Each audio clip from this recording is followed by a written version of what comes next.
नमस्कार। मैं डॉक्टर कुमारी मनीषा, सहायक प्राचार्य हिंदी विभाग, कमला राय महाविद्यालय गोपालगंज, जयप्रकाश विश्वविद्यालय छपरा। मित्रों, आज मैं आप सबके समक्ष प्रेमचंद की बहुचर्चित कहानी पूस की रात पर विचार करूंगी। प्रेमचंद। हिंदी कथा साहित्य में प्रेमचंद का स्थान अद्वितीय है।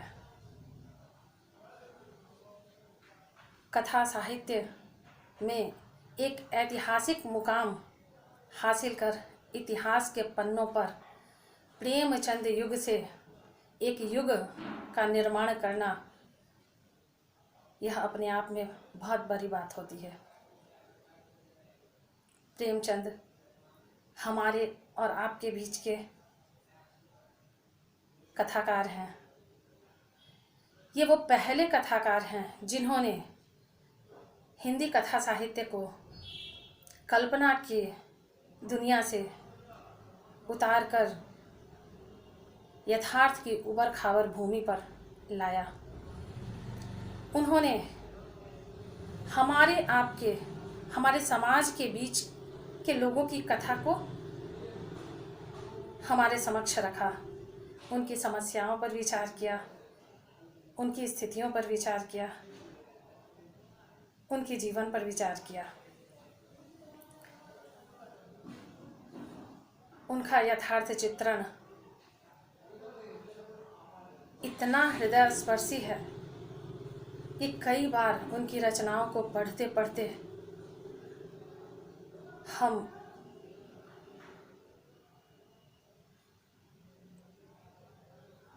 एकदम से अभिभूत होने के साथ साथ द्रवीभूत हो जाते हैं। प्रेमचंद ने पाप और पुण्य के राक्षस और देवता नहीं रचे थे। उन्होंने उस धड़कन को सुना जो करोड़ों किसानों के दिल में हो रही थी। उन्होंने उस अछूते यथार्थ को अपना विषय बनाया, जिसे भरपूर निगाह से देखने का हियाब बरों में नहीं था। उन्होंने दिखलाया कि हिंदुस्तान की साधारण जनता में साहस भी है, धीरता भी है और मनोबल के कौन कौन से स्रोत छिपे हैं, उन सबको उन्होंने अपनी रचनाओं में उकेरा है। प्रेमचंद ने अपने कथा साहित्य के विषय को सदियों से पिसते हुए दासों की चेतना को, जो अब जाग रही थी, उनके हृदय में जो इंसान की तरह जीने की लालसा उभर रही थी, उन सब चीज़ों का चित्रण बड़े ही मार्मिक ढंग से किया है।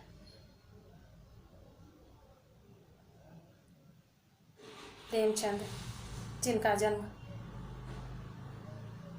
बनारस के लमही नामक ग्राम में हुआ था, उन्होंने अपने कथा साहित्य में मूल रूप से किसानों की समस्या को बखूबी उभारा, जो तत्कालीन समय में एक बहुत बड़ी समस्या थी। उन्होंने भारतीय किसान के लाचारी का यथार्थ चित्रण किया। घोर यथार्थ का बोध हमें उनकी रचनाओं में दिखाई देता है। ऐसी ही एक रचना है पूस की रात। यह कहानी हल्कू नामक एक किसान की है, जो कर्ज से डूबा है। कर्ज को चुकाते चुकाते वह इतना परेशान है कि अपनी खेती के अतिरिक्त मजदूरी करके वह लगान चुकाता है, फिर भी लगान ऐसा है कि वह चुकने का नाम ही नहीं लेती। महाजनी सभ्यता पर प्रहार है यह कहानी। किसानों की दारुण अवस्था का बड़ा ही हृदय विदारक चित्र उपस्थित करती है यह कहानी। कहानी कुछ इस तरह है। हल्कू एक किसान है जो अपनी खेती करता है। प्रारंभ होता है कहानी का कि सहना उससे लगान वसूल करने आया है। वह अपनी पत्नी से, जो जिसका नाम मुन्नी है, उससे वह अपने घर में रखे हुए रुपए सहना को देने के लिए कहता है। मुन्नी आक्रोश से भर उठती है। अभी पूस की रात आनी बाकी है, पूस का महीना आना बाकी है, और उसने तो 3 रुपए किसी तरह पेट काट करके कंबल के लिए जमा किए थे। यह भी पैसा चला जाएगा तो पूस की ठंड कैसे कटेगी। बहरहाल मजबूरी में गाली और बात सुनने के बजाय हल्कू पैसा दे देता है। और फिर वह समय आता है पूस का महीना, जब वह अपने खेत की रखवाली करने रात में जाया करता है। ठंड से अकड़ते हुए शरीर और नींद का न आना एक ऐसी दारुण परिस्थिति का निर्माण करती है कि पाठक का रोम रोम भीग उठता है। हल्कू किसी तरह रात काटने की कोशिश करता है। उसके साथ उसका पालतू कुत्ता जबरा भी है। दोनों ठंड से व्याकुल हैं। वह अपने जबड़े को कहता भी है, तुम क्यों आए? लेकिन जबरा वह अपने मालिक की भक्ति कैसे छोड़ सकता है। ठंड की रात काटे नहीं कटती है और ठंड से परेशान हो हल्कू आखिरकार अरहर की कुछ डालियां समेट कर लाता है। आग जलाता है, कुछ पत्तियां लाता है और अलाव जलाकर उसमें अपने शरीर को गर्म करने की कोशिश करता है। और शरीर जब गर्म होता है आग की लपटों से, तो धीरे धीरे धीरे धीरे समय ढलते ढलते वह नींद की आगोश में आने लगता है। नींद के आगोश में जाते हुए ही उसे इस बात का एहसास होता है कि उसकी फसल को शायद जानवर चर रहे हैं। लेकिन जिस तरह वह ठंड से परेशान होकर सो नहीं पा रहा था और गर्माहट का एहसास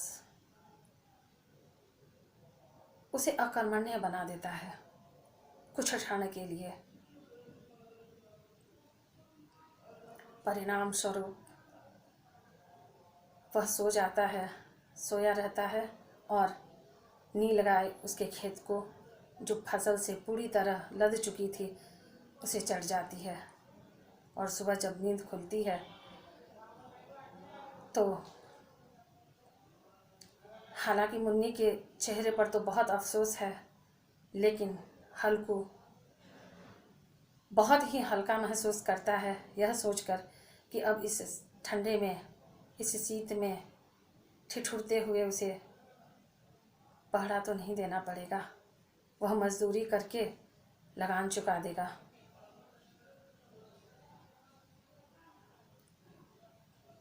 कहानी पढ़कर ऐसा लगता है जैसे कि क्या किसान जिंदगी भर लगान को चुकता करने के लिए ही पैदा हुआ है? वह किसानी छोड़ता नहीं है, इसलिए क्योंकि जिस परिस्थिति में, जिस समय और काल में यह रचना रची गई थी, उस समय देश में, समाज में कृषि को एक मर्यादा के रूप में देखा जाता था और उस मर्यादा को छोड़ना नहीं चाहता था हल्कू। समाज में यह प्रचलित था, उत्तम कृषि मध्यम बान, अधम चाकरी भीख निदान।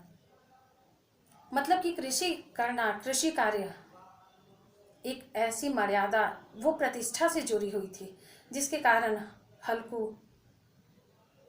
लगान न चुका पाने के बावजूद मजदूरी करके लगान के पैसे चुकाता था, लेकिन कृषि कार्य को छोड़ना नहीं चाहता था। यह विडंबना नहीं तो और क्या है। हम आज भी देखते हैं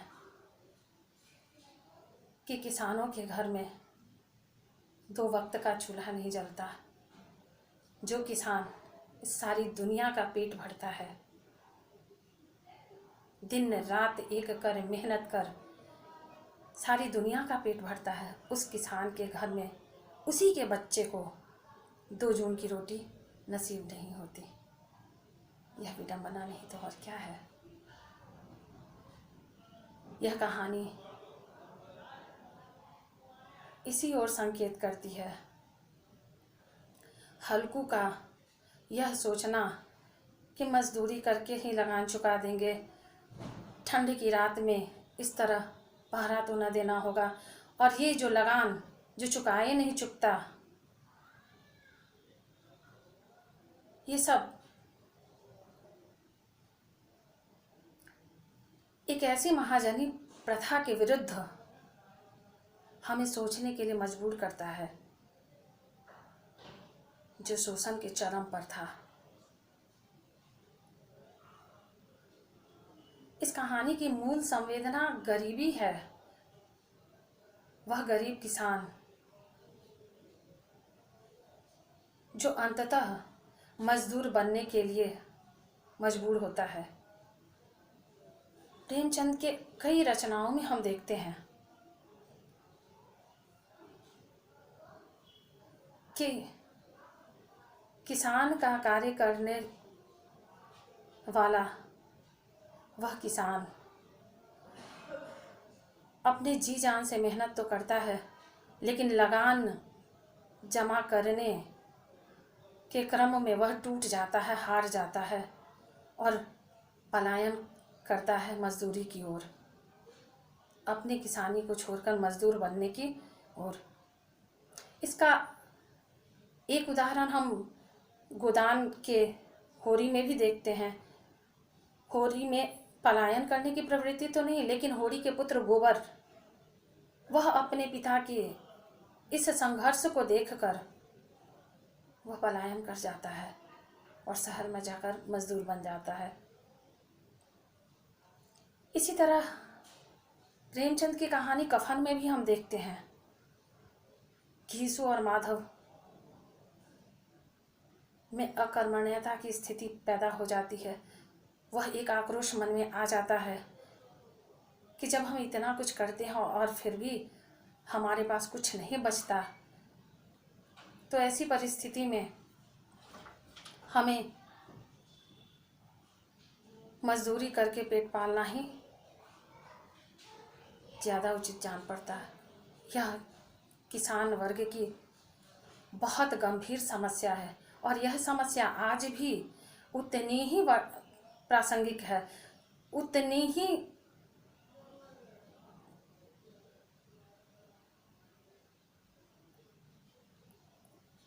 पूर्ववर्ती स्थिति में है जो पहले हुआ करती थी। बहुत हालात नहीं बदले हैं। किसान आज भी लाचार और मजबूर है, जिसके विषय में सोचना बहुत ज़रूरी है।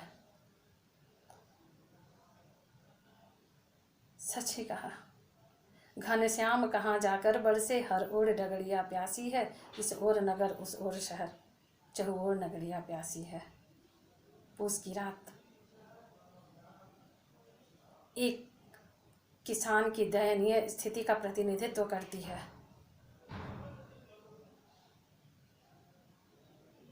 जिसकी स्थिति आज भी बदल नहीं सकी है। यह कहानी आज भी उतनी ही प्रासंगिक है जितनी कल थी।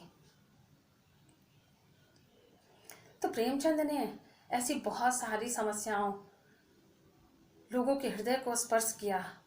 उनकी समस्याओं से रूबरू होकर, उनकी भावनाओं, उनकी संवेदनाओं को आत्मसात कर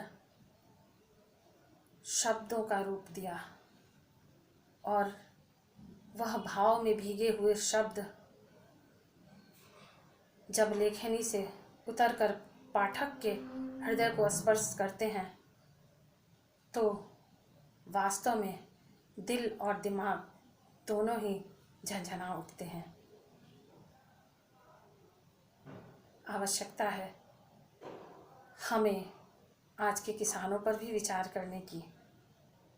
यह पूस की रात हमें यह भी कहता है।